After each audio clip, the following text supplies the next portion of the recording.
artesanato como um todo. Por exemplo, temos artesãos que fazem as violas de coxo, né, que é uma coisa muito nossa também. Temos artesãos que trabalham com fibra de banana, enfim. Bom, eu quero agradecer a vocês pela atenção, pelo carinho de estar assistindo a gente nesse nosso fazer em casa. Esse foi um programa Conhecendo o Artesão do Sesc Mato Grosso e convidá-los a tanto a dividir o que vocês acharam, comente com a gente o que vocês acharam e continuem assistindo e acompanhando o Sesc em Casa. Muito obrigada.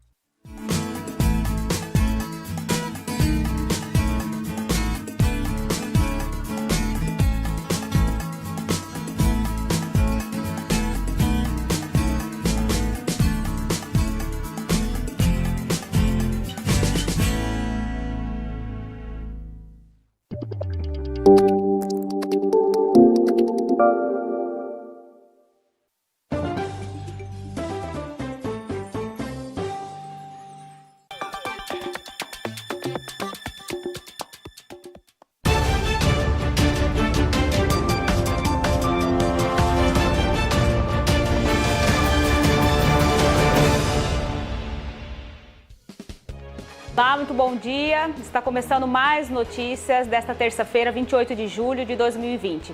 Bem-vindo ao nosso programa e você fica na minha companhia até o meio-dia com as principais notícias de Cuiabá, Várzea Grande, do nosso estado e também do Brasil.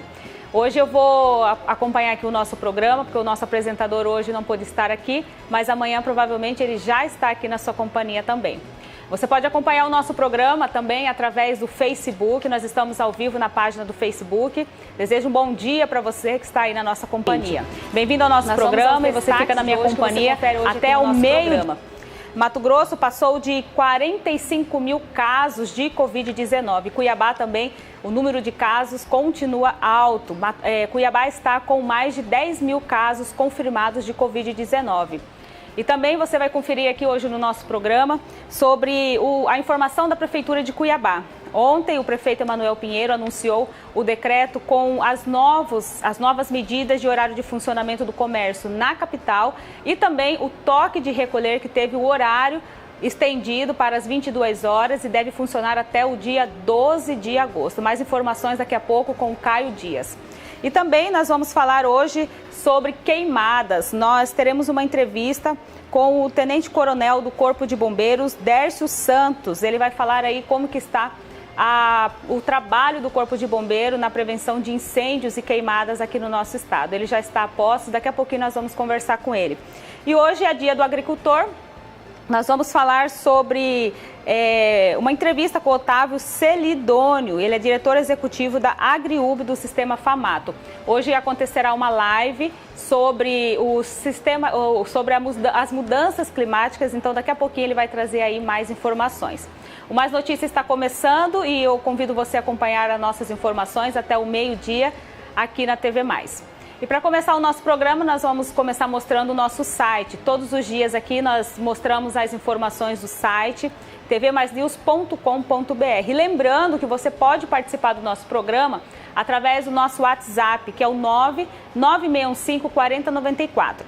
Você pode mandar a sua participação, como que você está assistindo o nosso programa aí na sua casa e também qual é a sua dúvida, a sua informação que você quer saber hoje aqui sobre esses temas que nós vamos debater aqui no nosso programa. 99615 4094. Você manda seu WhatsApp que nós vamos tirar aqui as dúvidas com relação às queimadas, com relação ao Dia do Agricultor, ok? Então, aqui no nosso site, hoje, dia 28 de julho, você confere os destaques sobre o comércio, tem um novo horário, e também sobre a fiscalização da Prefeitura de Cuiabá no final de semana, ali. Emanuel diz que irá fiscalizar bares pessoalmente, não liberou geral. Essa informação do que está aqui no nosso site é sobre o final de semana, que foi o primeiro final de semana depois da autorização da reabertura dos comércios aqui na capital, que a cidade teve uma aglomeração muito grande de pessoas nos bares, principalmente na Praça Popular. Nós mostramos ontem aqui os vídeos, as fotos de pessoas aqui aglomeradas. Vamos mostrar essa matéria aí, Sheila. Essa foto aí trouxe muita revolta na população, porque se tratando de bares e restaurantes, foi uma flexibilização que a Prefeitura de Cuiabá permitiu para funcionar, mas com as medidas de segurança. O que se viu no final de semana foi isso aí. Bares lotados no final de semana, o que é contra a medida da OMS de que a aglomeração é o que evita o contágio da Covid-19. E daqui a pouco o Caio vai até falar aí sobre esses casos que têm aumentado muito aqui em Cuiabá. Então, as pessoas precisam ter mais consciência com relação a essas medidas que estão sendo tomadas. A Prefeitura de Cuiabá, inclusive, o prefeito Emanuel Pinheiro disse que vai continuar fiscalizando, vai intensificar essa fiscalização. E vamos continuar aqui no nosso site. Você confere aqui no site TV Mais News as informações sobre o Shopping Center e Shopping Popular que se preparam para a reabertura nesta terça-feira. O Shopping Center da capital começa a funcionar a partir das 11 horas, o Shopping Popular a partir das 9 horas. Daqui a pouco o Caio Dias tem mais informações sobre isso. Bolsonaro sanciona a lei sobre validade indeterminada de receitas. Empresas inadimplentes não serão excluídas do Simples em 2020 e estudantes podem se inscrever no FIES a partir de hoje. Bem, esses são os destaques que estão lá no nosso site e lembrando que você pode também acompanhar o nosso programa pelo site TV Mais News, bem aqui no canto. Vou falar para a Sheila abrir aqui de novo. Você clica aqui na tela, ao vivo na telinha da TV Mais e você vai aparecer a tela ali do lado e você só configurar a qualidade da imagem. E você pode acompanhar também do site. Se não conseguir assistir pela TV, assiste pelo Facebook e também para o nosso site. Bom, eu vou chamar o Caio Dias agora, que ele tem as informações sobre os dados da Covid-19 aqui em Mato Grosso. Como eu disse no começo, Mato Grosso agora passou de 45 mil casos de Covid-19.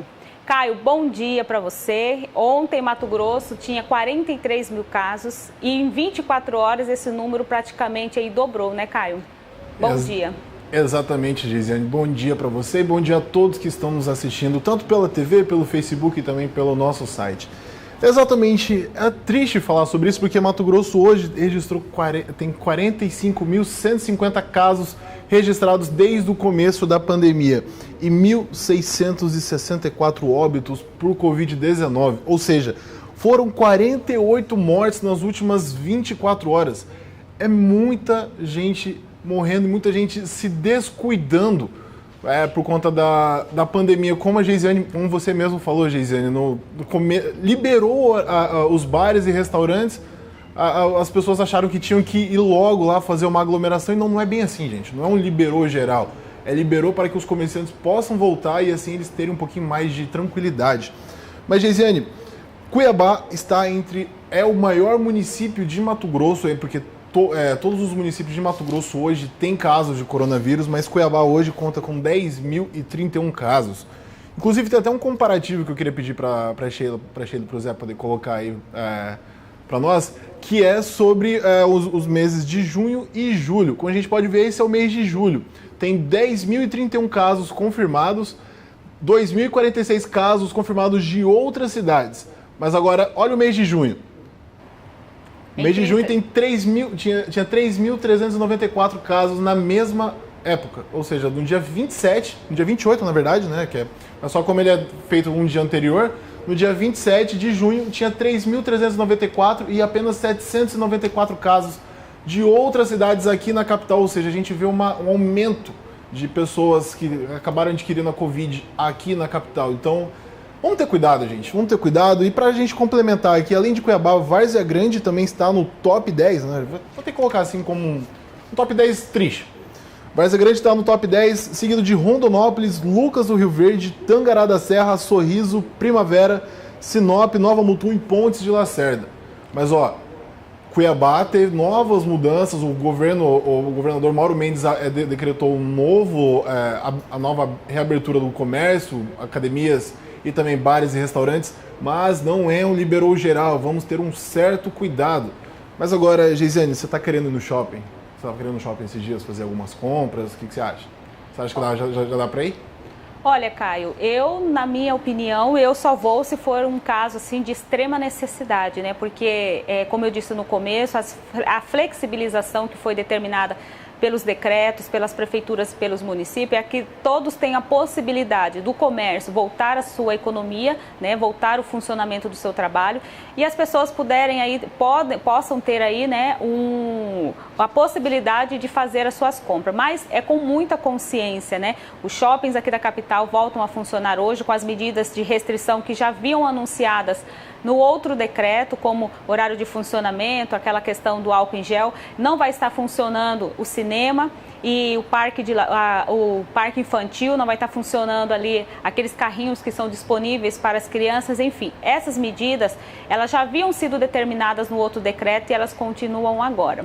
Caio, eu queria que você mostrasse para a gente aí aquela tabela, falasse pra gente aí daqueles municípios que nós mostramos a tabela agora há pouco. Aí a Sheila, antes de mostrar, deixa eu falar aqui, a Sheila colocou aqui pra gente essa informação no nosso site, que inclusive essas medidas de segurança lá do shopping Pantanal, dos shoppings aqui da capital, né? Você pode ver lá no nosso site o horário de funcionamento do Shopping Popular, que deve ser das 9 horas da manhã até as 17 horas, e também do Shopping Pantanal, as regras de funcionamento lá. Inclusive ali tem shoppings que tem o estacionamento VIP, isso também não vai estar funcionando.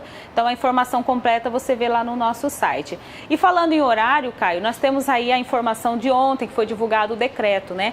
Eu queria que você mostrasse aí pra gente esclarecer quais são os horários definidos, porque pelo que eu entendi da prefeitura, o Emanuel Pinheiro, ele quis fracionar os horários para que não tenha pico aqui na nossa cidade, tanto que ele permitiu a volta do funcionamento de 100% da frota de ônibus. E como que ficou os horários determinados para os segmentos do comércio e para aqueles que não são essenciais?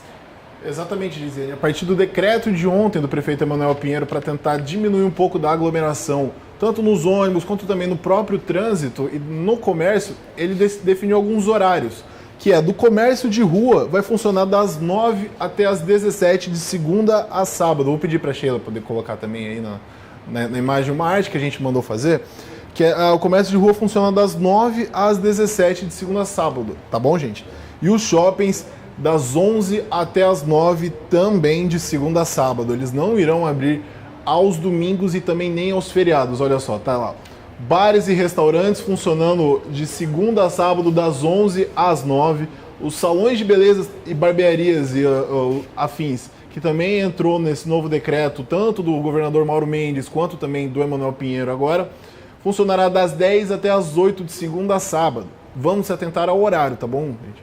Lanchonetes, padarias, açougues, sorveterias, cafeterias de segunda a domingo, das 6h30 até as 7 horas, até as 19 horas. Clubes de lazer de quarta a domingo, das 9 até as 4. O comércio de rua, igual eu falei, das 9 até as 5, de segunda a sábado, tá bom? Shopping Center, de segunda a sábado também, onde vai estar liberado as lojas para que as pessoas possam fazer compras e também possam se alimentar na praça de alimentação com restrição. Porque o governador Mauro Mendes decretou que cidades com níveis de risco de risco alto, que é o caso de Cuiabá e Várzea Grande, podem colocar até 70% de disponibilidade de mesas nos bares e restaurantes, até mesmo nas praças de alimentação. E continuando, o Shopping Popular abre de segunda a sábado, das 9 às 17 horas. A prestação de serviços em gerais, de segunda a sábado, podendo atender apenas das 8 até as 16. As conveniências de postos de gasolina e distribuidores de bebida, de segunda a sábado, das 13 até as 9, onde não vai poder não vai poder consumir a bebida na distribuidora e nem no posto de conveniência dos postos de combustíveis, para evitar a aglomeração, porque a gente sabe que as pessoas vão até os postos de combustíveis e distribuidoras para poder beber um pouco mais ali, acaba causando aglomeração. E tem também a questão das academias, que elas estão reabertas a partir das 10 horas até as 8 horas da noite. E tem o toque de recolher também, que teve uma alteração, onde ele tinha sido estendido, que era das 8 até as 5 da manhã, até o dia 3 de agosto, mas com esse novo decreto ele mudou para das 10 até as 5 horas. E é igual a Geisiane falou, ele começa a partir de hoje, dia 28 de julho, e vai até o dia 12 de agosto. E também o Emanuel falou que ele quer manter esse toque de recolher, manter as alterações dos horários, para que as pessoas, para que não tenha essa aglomeração tanto nos ônibus e também no transporte, nas avenidas em geral de Cuiabá, Porque, claro, sempre que tem uma aglomeração, pode acabar fazendo uma aglomeração no centro mesmo ali, para onde as pessoas vão comprar, até mesmo nos shopping centers. Então, gente, vamos tomar todo o cuidado, porque é sempre necessário ter um cuidado, sempre vamos redobrar o cuidado, porque a gente viu que tem mais de 10 mil casos de coronavírus aqui em Cuiabá no último balanço da própria prefeitura. E tem ao total 45 mil casos em Mato Grosso. Lisiane, as pessoas têm que tomar muito cuidado com isso, né? Então, aqui nós percebemos aqui nessas informações dos horários que são muitas informações, inclusive até por isso que nós mostramos aqui os segmentos e os horários. São muitas informações que as pessoas estão até perdidas. Nós até recebemos várias dúvidas de pessoas aqui mandando o horário de funcionamento, principalmente as academias. Pode funcionar, não pode funcionar? Então, esses horários estão também lá no nosso site, o tvmaisnews.com.br, detalhado sobre o horário de funcionamento e como deve funcionar o toque de recolher. Lembrando que a prefeitura deixou claro que essa medida é para 15 dias, vale para 15 dias e nessa primeira semana vai verificar se os casos vão aumentar ou não vão aumentar para ver quais são as alterações que podem ser feitas mesmo antes dessa medida encerrar. E também, Caio, hoje a Prefeitura de Várzea Grande, o governo do estado, vai entregar um residencial lá no município, né? Fala pra gente mais sobre isso. Exatamente, Lisiane. Vai ser entregue o residencial Santa Bárbara com 1.424 apartamentos localizados lá no Jardim Maringá 2, na região do Parque do Lago.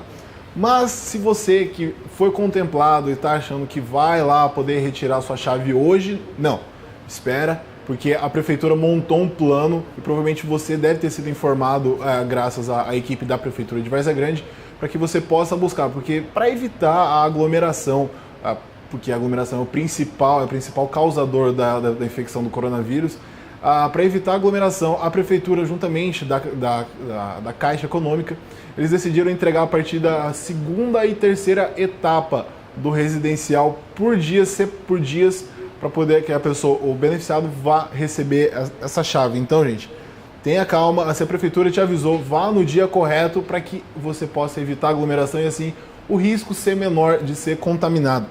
Geisiane, se você me permitir, eu queria poder passar também o giro de notícias aqui nosso, que é que o centro de triagem feito na Arena Pantanal já atendeu 2.000 pessoas nos 4 primeiros dias. E a iniciativa, é do governo do estado e é uma iniciativa boa para que as pessoas possam ir lá ver se elas foram infectadas pelo coronavírus ou não, mas só vai até o centro de triagem se realmente você estiver com sintomas do coronavírus. E não vá apenas para poder se amontoar, porque se você ter uma aglomeração e poder formar a fila, o caso de você ser infectado vai ser maior ainda. Então você vai lá, não tem sintomas, não vá.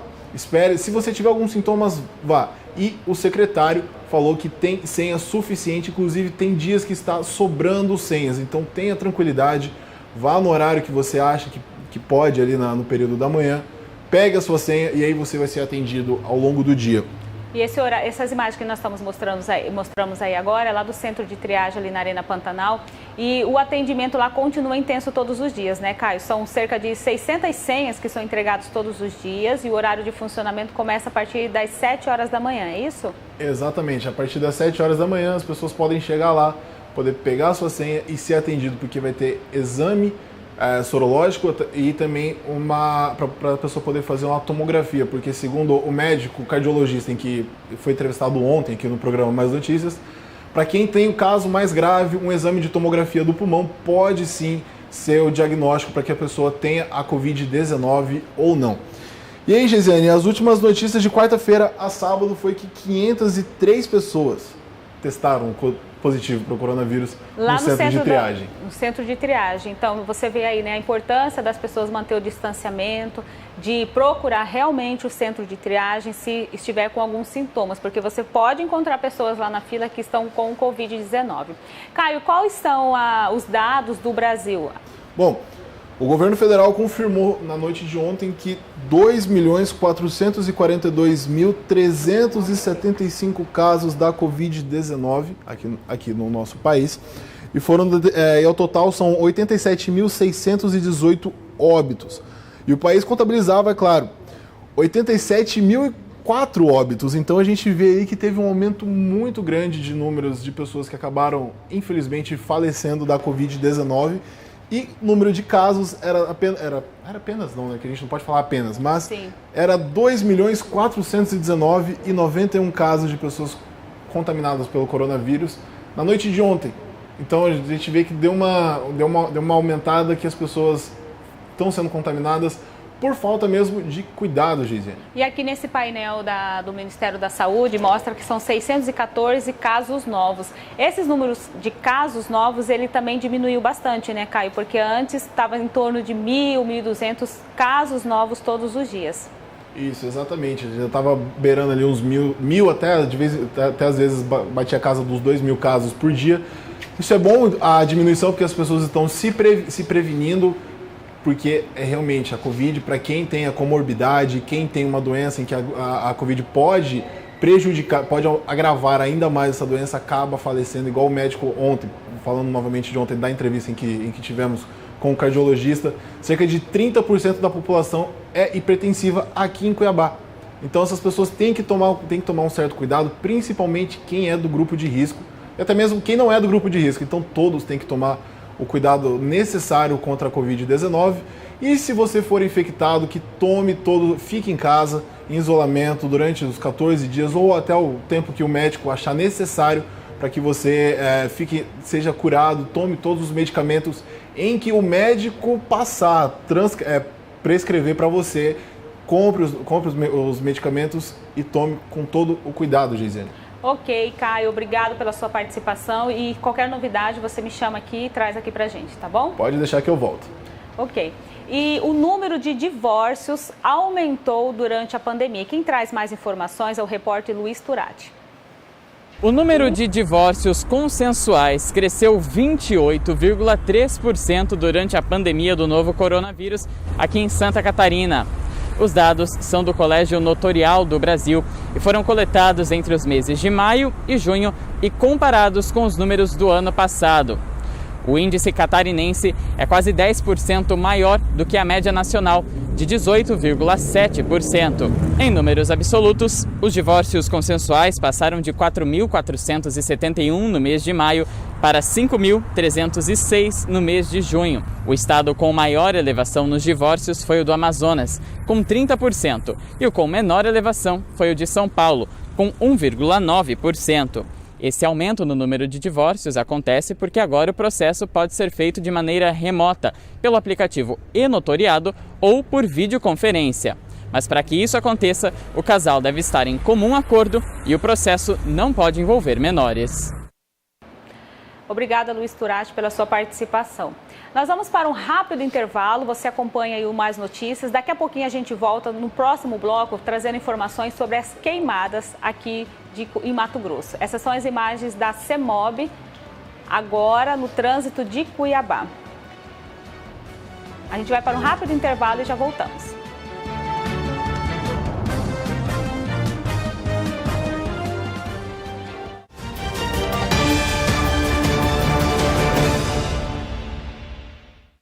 Em Cuiabá, a gente está enfrentando a Covid-19 com planejamento e muito trabalho.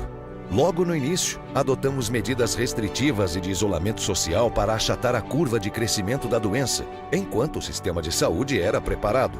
Avançamos na proteção social e abrimos 135 novos leitos de UTI exclusivos para a Covid-19, no Hospital São Benedito e no Hospital de Referência Covid-19. Cada UPA e policlínica ganhou respirador, permitindo que os pacientes sejam tratados nos leitos de estabilização e salvando mais vidas. E os 90 leitos de UTI para atendimento não Covid continuam funcionando no Hospital São Benedito e no HMC. Agora, sua atitude é ainda mais importante. Higienize sempre as mãos. Use máscara, respeite a distância do outro e cuide das pessoas do grupo de risco. Nossa luta é pela vida. Prefeitura de Cuiabá.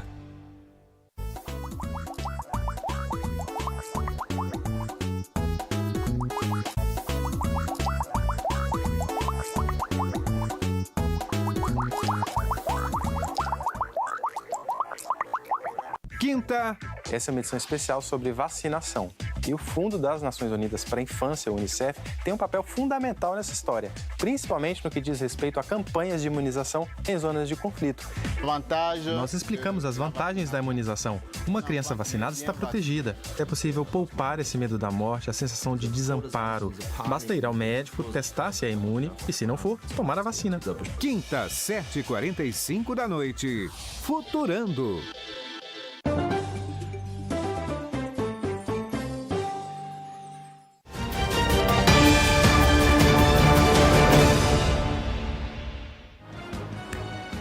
Estamos de volta com mais notícias. Agora são 11 horas e 24 minutos. Essas são imagens da CEMOB aqui em Cuiabá.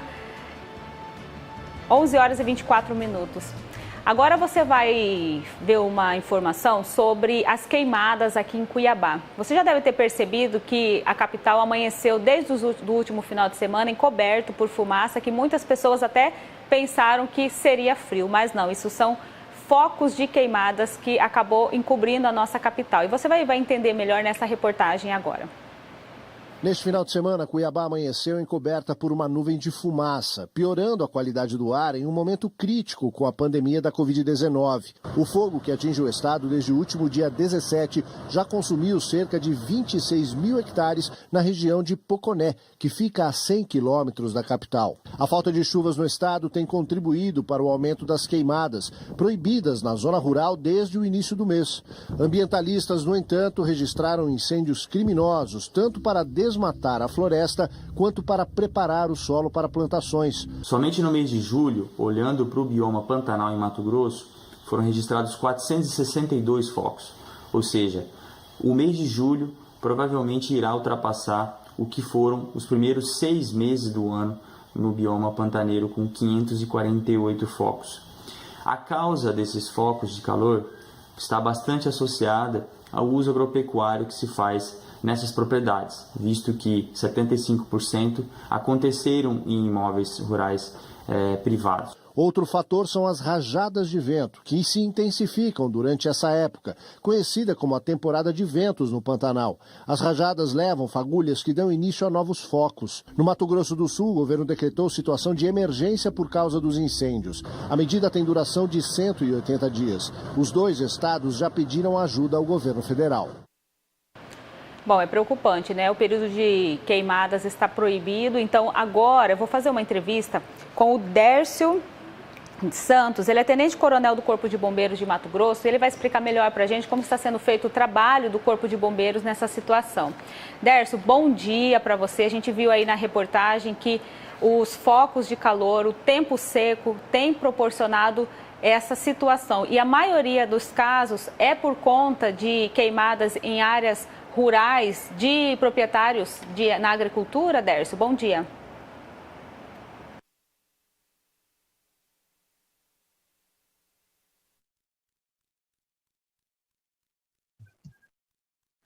Bom dia. Nós temos várias frentes de focos de calor e depois do geoprocessamento, do geomonitoramento, nós confirmamos, né, isso por meio da nossa tecnologia aplicada, e daí nós emitimos alertas para as equipes em campo. Então, é dessa forma que nós trabalhamos. São vários fatores. Não tem como aliar apenas a prática agropastoril, ou a prática de limpeza de terreno, ou a prática diversas, né? A verdade é que Mato Grosso, ele é muito extenso, ele tem características que nenhum outro estado da federação tem. Nós temos o Pantanal, nós temos o Cerrado, nós temos a floresta, e tudo isso colabora até com ciclos no mesmo estado diferente, né? Nós vemos aí que o último grande incêndio no Pantanal Mato Grossense foi há 14 anos atrás. Então, para vocês verem como são os ciclos. E, geralmente, o ciclo do fogo do Pantanal é no final do ano. Devido à estiagem, ao ciclo de chuva bem menor, aproximadamente 50% menor do que o ano passado, né, do que os anos anteriores, nós tivemos esse agravamento dos incêndios no Pantanal. É fato, inclusive, que o ano passado, né, nós tivemos aí o Mato Grosso do Sul com incêndios florestais em novembro, e até hoje eles estão sofrendo com os incêndios florestais, né, no bioma Pantanal, coisa que em Mato Grosso se agravou agora nesse mês de junho. E como que está a preparação do Corpo de Bombeiros para esses tempos de queimadas? Porque o INPE mostra que de 1º de janeiro a 21 de junho de 2020, Mato Grosso soma 6.119 focos de queimadas. Esse é um número muito alto. E como que é a preparação do Corpo de Bombeiros para atuar nessas áreas que estão com esses focos de queimadas, Dércio? A preparação do Corpo de Bombeiros é uma preparação já cíclica, né? O Corpo de Bombeiros ele não trabalha apenas na fase de resposta, que é o que agora no período de estiagem, né? O Corpo de Bombeiros trabalha de janeiro a dezembro. Nós temos 4 fases, que é a prevenção, com medidas estruturais e não estruturais. O que seria não estrutural? Mudança na legislação, mudança no setor de fiscalização. Um exemplo disso é que, com a mudança do Código Ambiental, né, aqui do estado do Mato Grosso, o Corpo de Bombeiros hoje, nós temos a possibilidade de autuar, com o advento dessa lei, nós podemos autuar as infrações administrativas ambientais, né? Então, o Corpo de Bombeiros hoje já faz o ciclo completo. E nós temos também a última fase, que é a responsabilização e a peritagem. Então, assim, o Corpo de Bombeiros está estruturado com 23 bases, sendo algumas permanentes, que são as unidades operacionais. Nós temos 4 batalhões, o Corpo de Bombeiros tem 14 companhias independentes e ainda 4 núcleos. Só que nessa fase agora de resposta, a corporação, com o apoio aí da CESP e do governo do estado, nós colocamos ainda algumas estruturas temporárias de respostas, que nós chamamos, que são as bases descentralizadas e são as brigadas mistas. As bases descentralizadas, nós atuamos apenas bombeiros, em primeira instância, para proteger unidades de conservação. As brigadas mistas já são atos de termo de cooperação, em que, como o nome já sugere, né, mista, é o Estado, por meio do Corpo de Bombeiros, mas as prefeituras municipais, em que eles contratam ou cedem servidores, e nós o treinamos para fazer a brigada mista. Só para ter uma ideia, nós temos aqui, hoje, atuando 14 bases descentralizadas, 13 brigadas mistas, 2 equipes de intervenção e uma equipe de fiscalização e perícia. Certo, Dércio. O Juarez Fiel, ele tem uma pergunta para você. Ele participa aqui do nosso programa todos os dias. Juarez, pode fazer a pergunta para ele?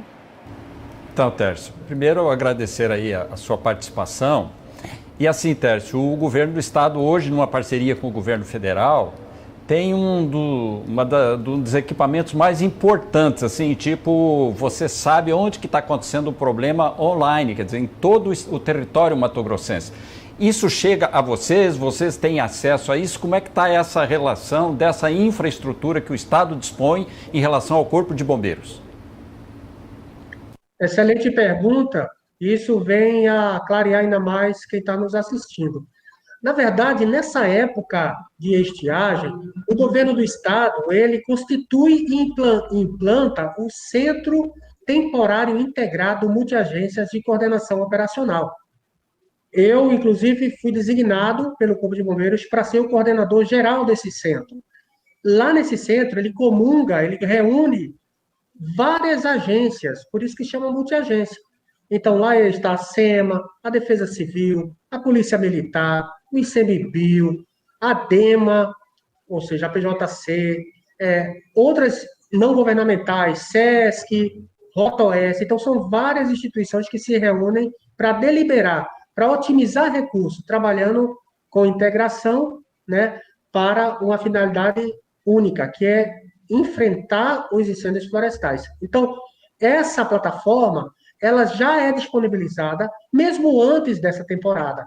Mas dentro do CIMAN, nós utilizamos o sistema Planet, em que ele é praticamente automático, ele dá o alerta de qualquer alteração no bioma, ou seja, na cobertura vegetal do território, e com esse alerta nós dirigimos a equipe mais próxima para fazer esse atendimento. Então, desculpa se eu me alonguei, mas, resumidamente, nós dispomos, sim, dessa plataforma chamada Sentinela.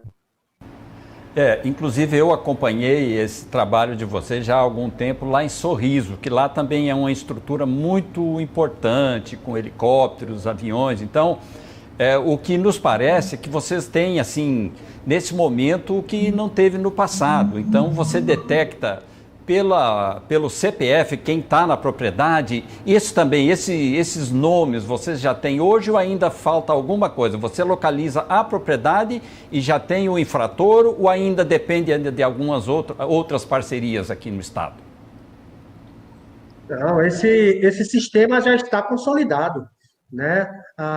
Esse trabalho é feito pela Secretaria Estadual do Meio Ambiente, né, por meio da sua Superintendência de Fiscalização, certo? E eles disponibilizam essas informações. Por mais que a gente tenha acesso também, nós temos login e senha, mas a senha é que detém essa plataforma e eles passam para a gente. Esse cadastro rural, todas as informações já são repassadas à equipe de fiscalização e fazemos uma força conjunta, né, uma força-tarefa, em que vai a força policial com a força de fiscalização para fazer as devidas providências que cada caso requer.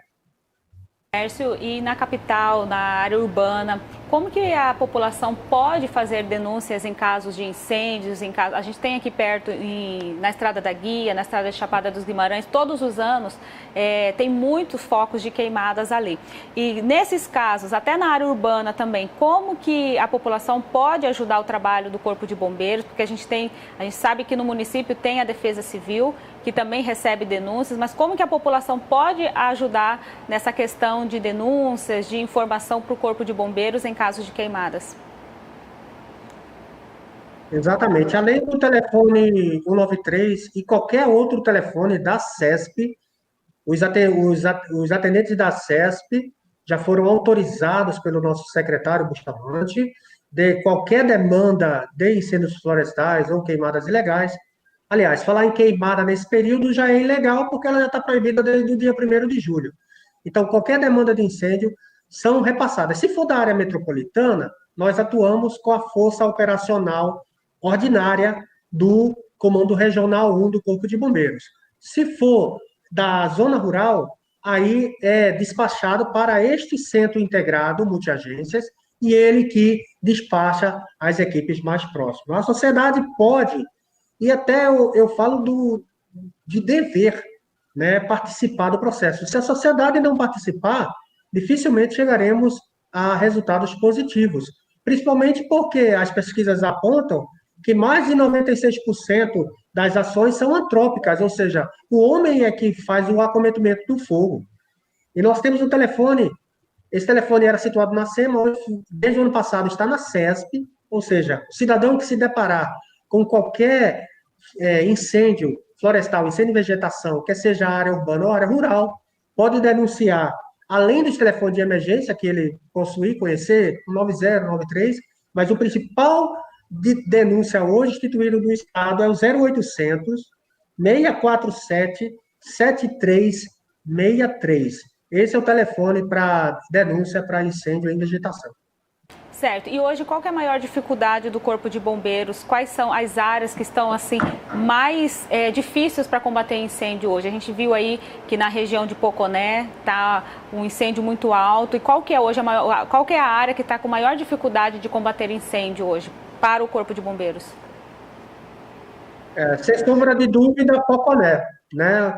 O tanto que os senhores sabem que hoje foi lançado esse centro integrado.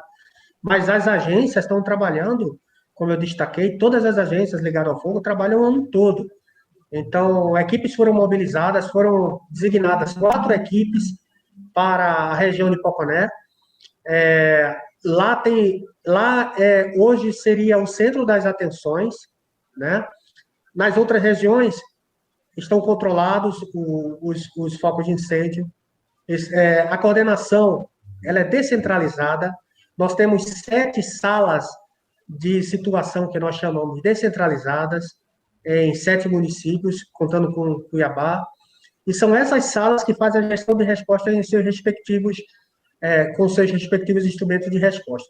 Poconé hoje é a nossa preocupação focal. Nós temos ali uma grande frente de fogo, né? Essa fumaça até sábado, até domingo, estava vindo para Cuiabá, que era justamente o vento sul, trazendo tudo para a região da cidade de Poconé e para Cuiabá. Vocês viram que teve uma diferença justamente no final de semana, teve uma diferença quando mudou o tempo, né?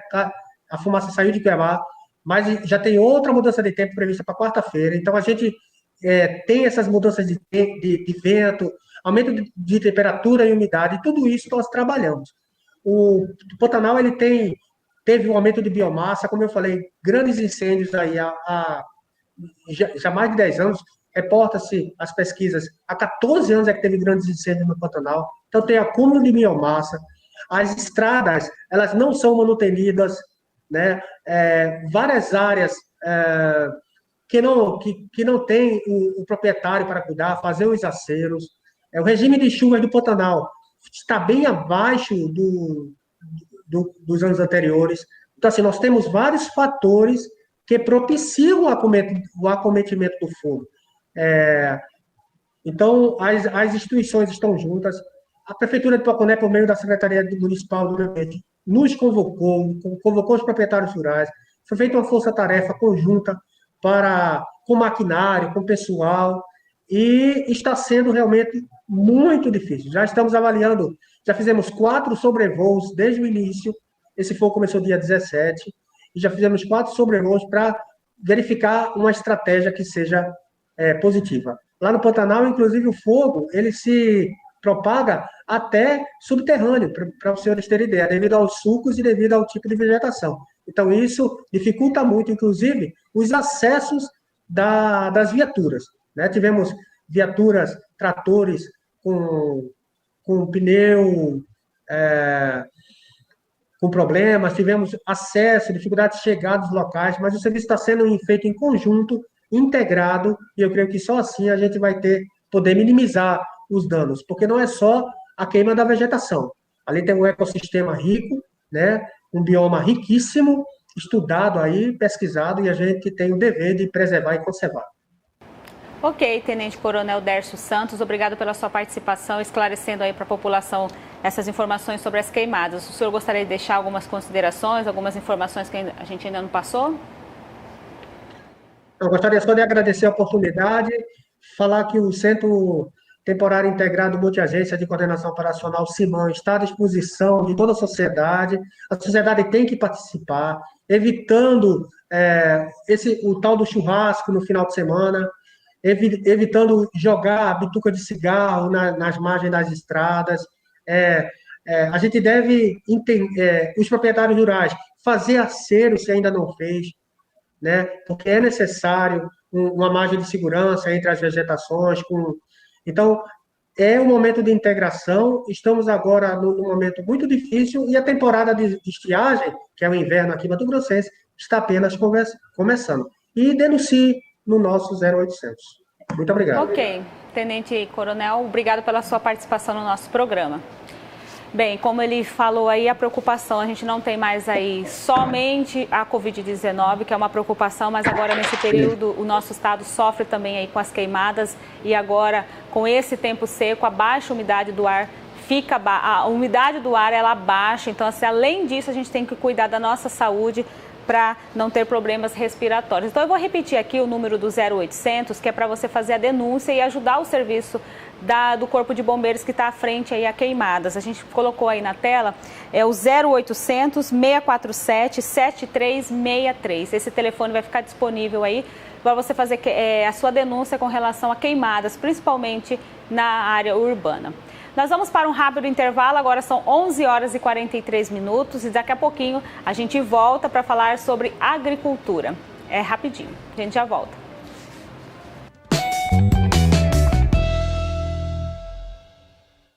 Áreas de instabilidade vão influenciar parte de Mato Grosso do Sul nesta terça-feira, mas uma massa de ar seco ainda predomina sobre o centro-oeste.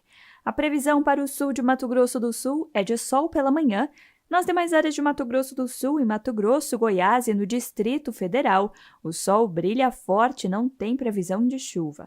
Índices de umidade relativa do ar entre 13% e 20% são esperados nas horas mais quentes do dia no centro-oeste e noroeste de Mato Grosso do Sul e no sul de Mato Grosso.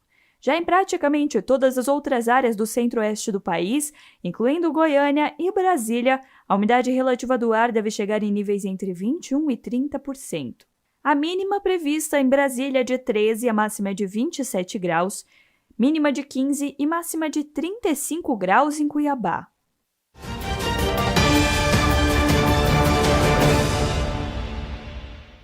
Vários estudos mostram que o mês de julho será muito difícil no enfrentamento ao novo coronavírus. E Mato Grosso é o novo epicentro da Covid-19 no Centro-Oeste, impactando diretamente em Cuiabá, cidade mais populosa e que recebe pacientes de todo o estado. Nesse momento, sua atitude é a arma mais poderosa. Vamos todos reforçar a prevenção. Nossa luta é pela vida. Prefeitura de Cuiabá. O Ministério do Turismo, a TV Cultura e Bradesco estão juntos para levar mais cultura até você. Eu quero ver muita animação. Diversão para todas as idades. Eu compro aquela lasanha congelada. Mentira. Para todos os estilos.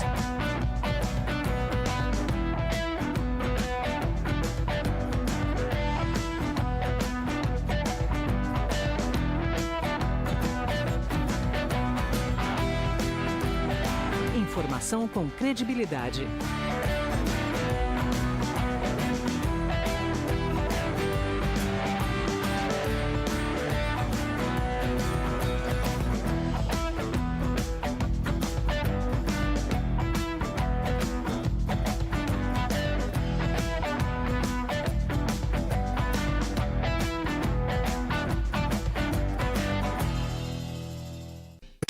Algo novo todos os dias. tvcultura.com.br é para quem quer saber mais. Mais música, mais arte, mais educação, mais receitas. Tudo sobre TV, lives, muita diversão e notícias. Informação que vale ser compartilhada. Quer saber? tvcultura.com.br é mais que um site, é cultura.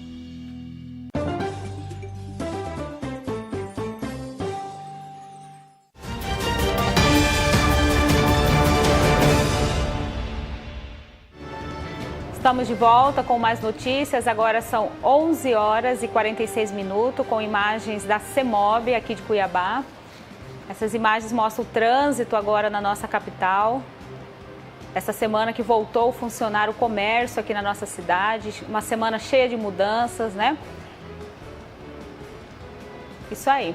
São 11 horas e 47 minutos. Agora nós vamos falar sobre agricultura familiar. Será como que a pandemia afetou esse setor? A gente sabe aí que, inclusive, a Prefeitura de Cuiabá, ela está até estudando a possibilidade de voltar a funcionar as feiras livres aqui na nossa capital, que é um dos setores que é fomentado aí pela agricultura familiar. Então, para falar mais sobre isso agora, eu vou entrevistar o Reinaldo Loft, que ele é presidente da Empaer. Reinaldo Loft, bom dia, obrigado pela sua participação aqui no nosso programa. Eu já vou começar falando uma pergunta direta, né? Como que a pandemia afetou a agricultura familiar? Bom dia. De fato, a agricultura familiar é uma produção dos produtos que vão direto à mesa. Alô? Está virado. Acho que você tem que levantar ela. Oi, está me ouvindo? Direto à mesa do consumidor e tendo isso como... Caiu o sinal do Reinaldo Loft, mas nós vamos chamar uma matéria aqui, eles vão reconectar. Voltou? Então é assim mesmo, quando a gente está... Aí, voltou. Reinaldo, consegue me ouvir? Oi. Oi, tô te ouvindo agora. Tô te ouvindo, sim. Então tá bom, reconectou. É assim mesmo, né, Reinaldo? Esse tempo de tecnologia, tá todo mundo se reinventando aí. Conseguiu... colocar o celular certo aí para a gente... Estou te ouvindo bem baixo aqui,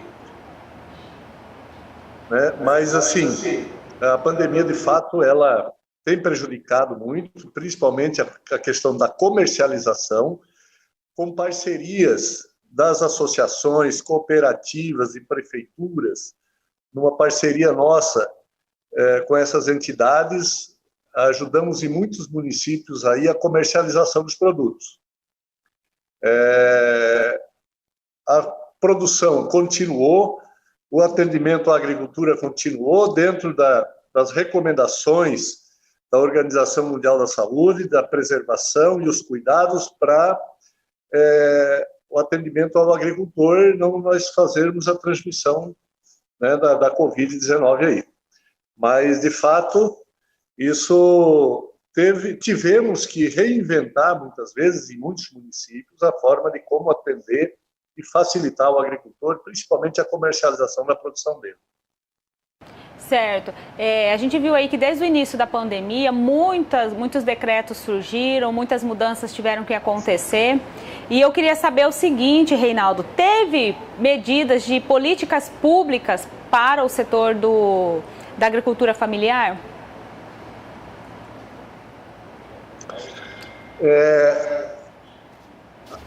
As políticas públicas, elas continuaram sendo atendidas, né, e levando aquilo que o agricultor precisa da parte da Empaer, que é a assistência técnica, que é o atendimento ao agricultor, que é a busca dos projetos para financiamento, enfim. Esse atendimento continuou e desenvolvido aí algumas ações para facilitar a vida do pequeno agricultor. É lógico que, através das suas organizações, em parceria com as secretarias municipais de agricultura, para que esse agricultor ele pudesse ser, de fato, comercializar a produção dele. Como, por exemplo, colocar aí, através do WhatsApp, a comercialização, a divulgação, enfim, a forma de comercialização. Políticas públicas, as mesmas que sempre tiveram, nós continuamos atendendo o agricultor. Certo. O Juarez Fiel, ele tem uma pergunta para o senhor. Juarez, qual que é a pergunta? Bom, primeiro alemão, né, como somos conhecidos, Reinaldo Loft, a gente sabe a importância da Empaer no cenário mato-grossense, isso não é de hoje, isso nasce lá com o início da agricultura, onde antes de grandes empresas virem para cá e se especializarem no agronegócio, a Empaer estava ali, construindo no dia a dia e não foi pouco. E a pergunta é o seguinte, Alemão, como faz uma retrospectiva, como é que está a Empaer, como é que ela estava durante esse período, primeiro esquecendo a pandemia, voltando no tempo aí, porque aí tem a ver com a agricultura familiar, efetivamente, que aconteceu agora, foi comemorado dia 25 de julho.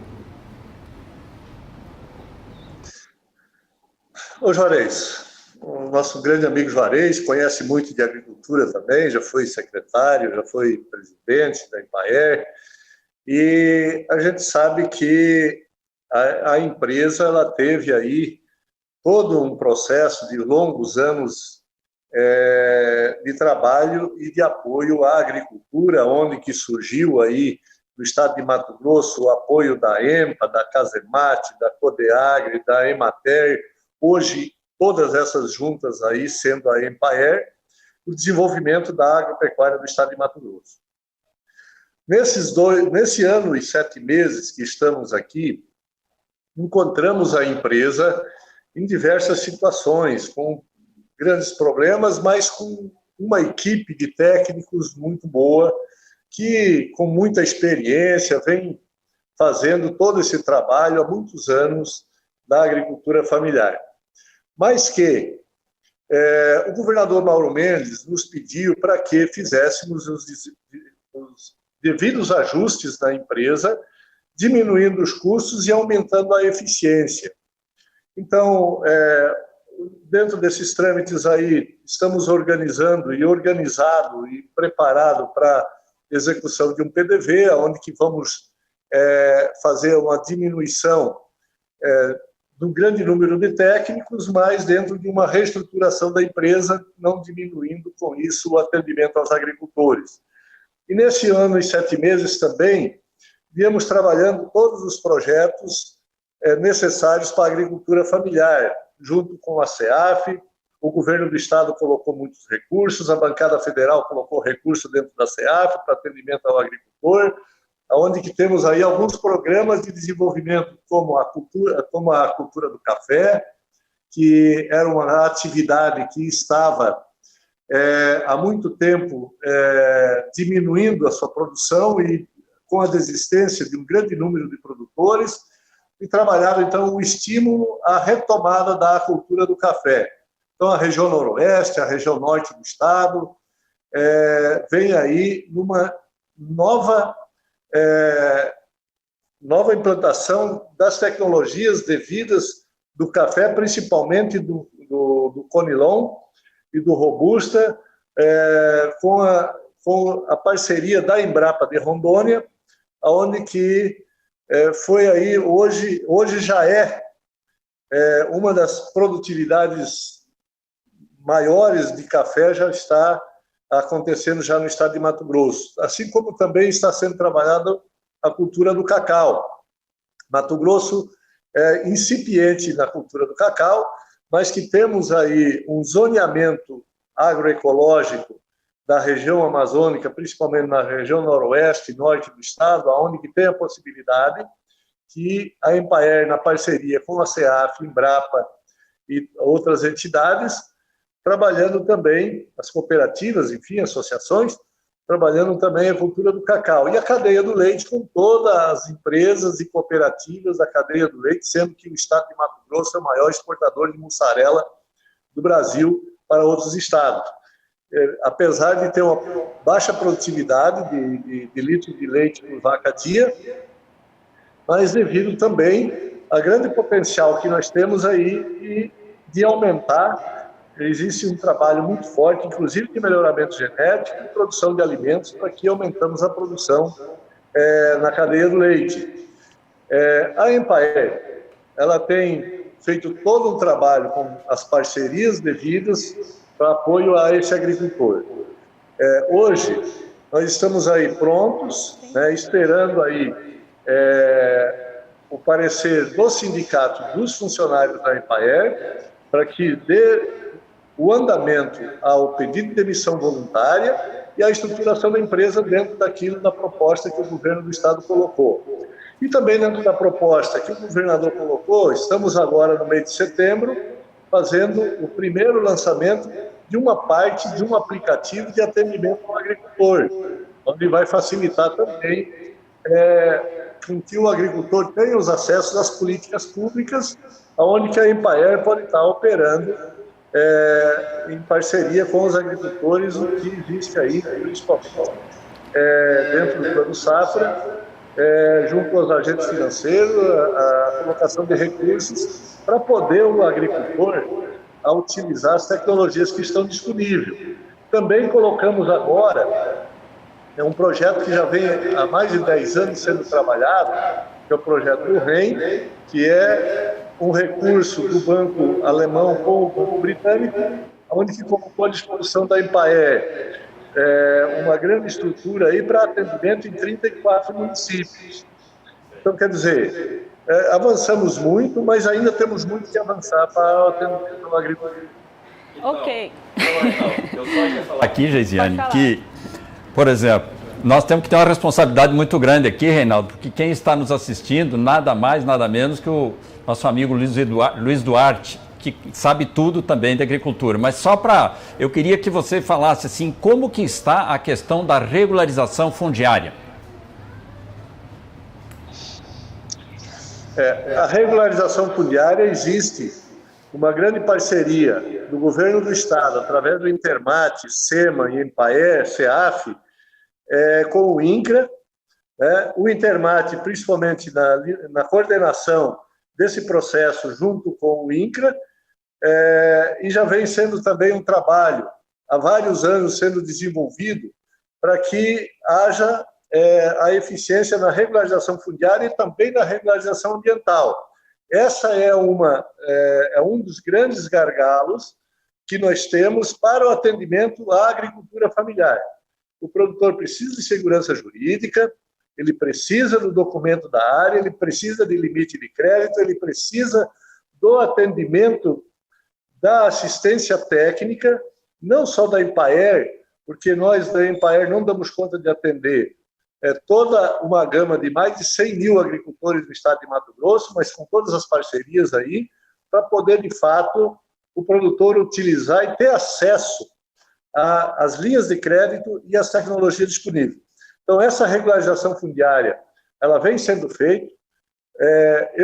Assim, no meu ponto de vista, ainda com muitas dificuldades, não por parte do Estado, mas justamente e principalmente no que diz respeito aos assentamentos do INCRA, Reinaldo, que tem uma Reinaldo, dificuldade muito Reinaldo, grande para a gente fazer essa regularização. Reinaldo, eu vou ter que interromper a nossa entrevista um pouquinho, porque o nosso tempo acabou, tá bom? Eu agradeço a sua oportunidade de aqui falar aqui no nosso programa e eu espero a sua presença aqui no nosso estúdio, ok?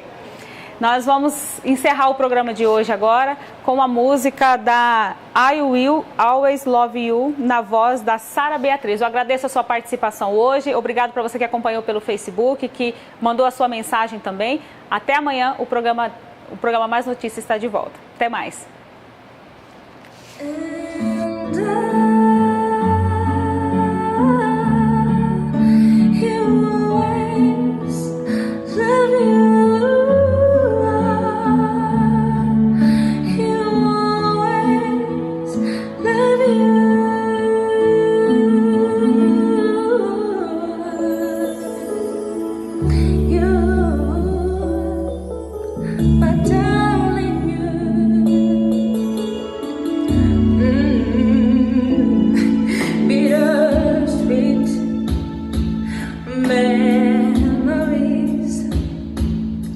That is all I take care